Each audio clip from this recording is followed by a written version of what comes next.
इलाज study daily current affair की series में आप सभी का स्वागत है। इस वीडियो में डिस्कशन करेंगे 16 नवंबर 2021 के हिमाचल प्रदेश राष्ट्रीय तथा अंतर्राष्ट्रीय करंट अफेयर्स के बारे में।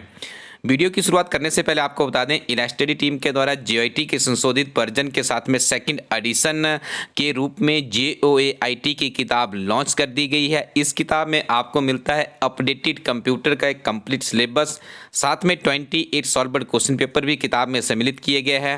और इस किताब में HP नेशनल इंटरनेशनल जो सामान्य ज्ञान है उसे भी इंग्लिश मीडियम में ही इंक्लूड किया गया है। तो आप इस किताब का एक बार रिव्यू ilastudyco.in वेबसाइट पर जाकर के ले सकते हैं। आप अपने नज़दीकी शॉपकीपर से भी कांटेक्ट कर सकते हैं। 903 पोस्ट कोड की परीक्षा आपकी दिसंबर महीने में प्रस्तावित है। उसके लिए इलाज स्टडी टीम के 10 मॉक टेस्ट है, इनका भी आप इस्तेमाल कर सकते हैं। 50% डिस्काउंट मॉक टेस्ट के ऊपर चल रहा है। महज 140 रुपीज़ में आप इन्हें प्राप्त कर सकते हो। करंट अफेयर्स में पहला प्रश्न है, T20 विश्व कप 2021 की विजेता टीम कौन बनी है? तो ऑस्ट्रेलिया ने ICC T20 विश्व कप को जीत लिया है। और इसी के साथ में आपको याद रखना होगा, ऑस्ट्रेलिया ने न्यूजीलैंड को हराकर T20 विश्व कप जीता है। और आपसे ये भी पूछा जा सकता है कि प्लेयर ऑफ द टूर्नामेंट किसे चुना गया है? तो उनका नाम है डेविड वार्नर। याद रखिएगा, निश्चित तौर पर यहाँ से आपको कोई ना कोई प्रश्न देखने को जरूर मिलेगा। तो डेविड वार्नर का नाम याद रखिएगा। और ऑस्ट्रेलिया इस बार T20 विश्व कप की विजेता टीम बनी है। कमेंट सेक्शन में बताइएगा इस वर्ल्ड कप का आयोजन कहां पर किया गया।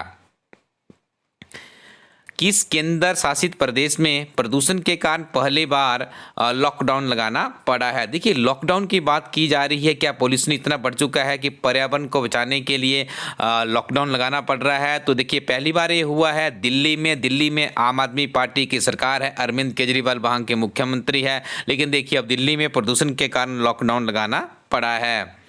भारत के किस राज्य में सभी सरकारी स्कूलों में पंजाबी भाषा को अनिवार्य किया गया है? तो ये निर्णय लिया गया है पंजाब सरकार के द्वारा, जहां पे कांग्रेस पार्टी की सरकार है। चरण सिंह चन्नी वहां के मुख्यमंत्री है, उनके द्वारा निर्णय लिया गया है कि पंजाब के सरकारी स्कूलों में अब पंजाबी पढ़ना अनिवार्य होगा। दिल्ली में आयोजित इंडिया टुडे टूरिज्म अवार्ड किस राज्य को प्रदान किया गया? तो देखिए, इंडिया टुडे टूरिज्म अवार्ड की बात करें तो ये अवार्ड दिया गया है बिहार को। याद रखिएगा, बिहार इस प्रश्न का सही उत्तर है। संयुक्त राष्ट्र जलवायु परिवर्तन सम्मेलन 2022 की मेजबानी किस देश को दी गई है? देखिए, बात की जा रही है संयुक्त राष्ट्र जलवायु परिवर्तन सम्मेलन 2022 की, तो इसकी मेजबानी दी गई है मिस्र को। यह आपने याद रखना है और मिस्र is the right answer. Next one, Fumio Kishida Japan के नए प्रधानमंत्री नियुक्त हुए हैं। इनका संबंध किस राजनीतिक दल से है? देखिए, ये प्रश्न आपके लिए आने वाला है। जब इससे पहले जो योशिहिडे सुगा बने थे, ये भी हमने आपसे पूछा था और ये प्रश्न भी किसी न किसी कम्पिटिटिव एग्जाम में पूछा जा चुका है। अच्छे से आप इसको समझ लीजिएगा। सबसे पहले याद रखिए, जापान में नए प्रधानमंत्री नियुक्त हुए जिनका नाम है फूमियो किशिदा। ठीक है जी। अब आपसे ये भी पूछा जा सकता है कि इनके राजनीतिक दल का नाम क्या है? तो इनके राजनीतिक दल का नाम है liberal democratic party. This is also very important question. साथ में याद रखिएगा, इनसे पहले कौन थे वहां के PM? योशिहिडे सुगा थे। ठीक है जी। आपसे और डीप यदि एग्जामिनर पूछे तो ये पूछ सकता है कि जापान की राजधानी क्या है? तो आप उत्तर करेंगे टोक्यो। जापान की मुद्रा क्या है? तो उसका नाम है जापानी येन। इससे ज्यादा आपसे नहीं पूछा जाएगा। सारे फैक्ट आप अच्छे से मेमोराइज कर लीजिएगा। भारत की पहली राष्ट्रीय योगासन स्पोर्ट्स चैंपियनशिप कहां पर आयोजित हुई है? देखिए, भारत की पहली राष्ट्रीय योगासन स्पोर्ट्स चैंपियनशिप, तो इसका आयोजन किया गया है भुवनेश्वर में। बहुत ही महत्वपूर्ण प्रश्न है। 15 नवंबर को जनजातीय गौरव दिवस। देखिए, क्या पूछा जा रहा है कि 15 नवंबर को जो जनजातीय गौरव दिवस बनाने का निर्णय लिया गया है, ये किसकी स्मृति में लिया गया है? तो इसका उत्तर होगा श्री बिरसा मुंडा। ये आपको याद रखना है।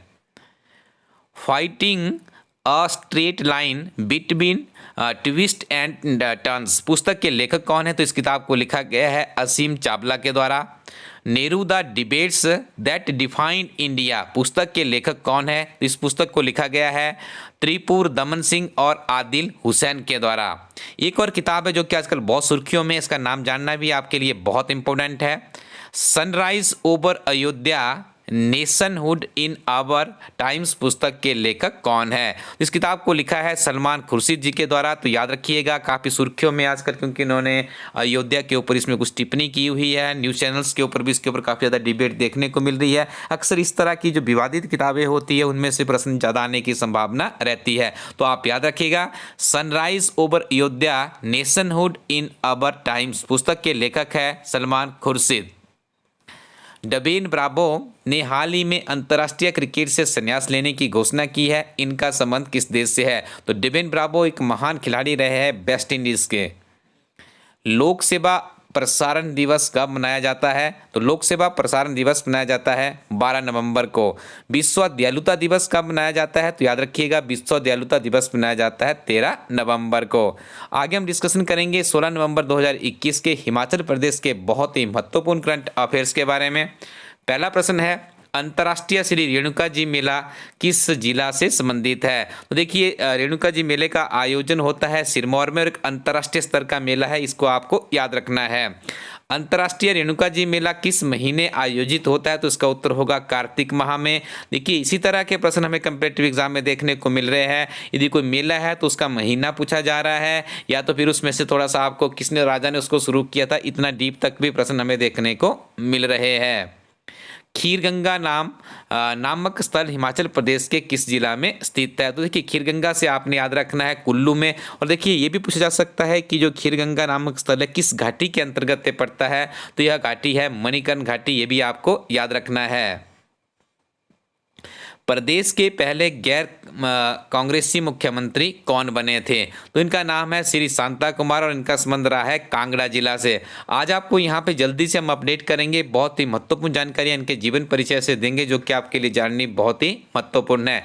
याद रखिएगा, शांता कुमार जी वर्ष 1963 में गढ़जुमला पंचायत से पंच से अपना राजनीतिक जीवन शुरू किया था। देखिए, एक पंच बने थे गढ़जुमला पंचायत, ये भी आप याद रखिएगा। उसके बाद इनका करियर शुरू होता है और इसके पश्चात ये बभारना पंचायत समिति के सदस्य चुने जाते हैं और 1965 से 1970 तक जिला परिषद के अध्यक्ष भी बने रहते हैं। प्रथम बार 1972 में श्री शांता कुमार जी विधायक बने और उसके बाद देखिए वर्ष 1970 में ही पहली बार गैर कांग्रेसी मुख्यमंत्री बने थे हिमाचल प्रदेश से, जिसके पश्चात 1990 में इन्होंने पुनः मुख्यमंत्री का पदभार संभाला था। तो इनका मुख्यमंत्री का 2 बार देखिए इन्होंने कार्यकाल संभाला है।